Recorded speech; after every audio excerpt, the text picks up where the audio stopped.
Ben ritrovati al meteo. Giornata piuttosto grigia sulle nostre regioni, ma vediamo il dettaglio di venerdì 21 dicembre.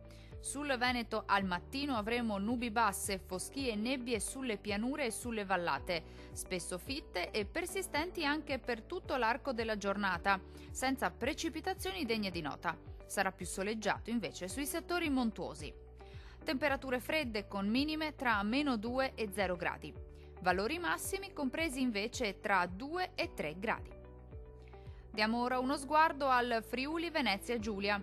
La situazione sarà molto simile, con il cielo che si presenterà in prevalenza grigio e coperto a causa della presenza di nebbie, anche fitte, possibili un po' su tutti i settori e talvolta anche resistenti durante la giornata. Temperature minime tra -1 e 6 gradi. Valori massimi oscillanti invece tra 3 e 8 gradi circa. Vediamo infine la situazione del Trentino Alto Adige. Qualche nebbia potrà riguardare al mattino le vallate alpine meridionali, ma si risolverà presto. Sul resto della regione invece sarà ampiamente soleggiato ovunque e il cielo si presenterà al massimo poco nuvoloso. Temperature minime tra -4 e 0 gradi. Massime comprese invece tra 3 e 7 gradi circa.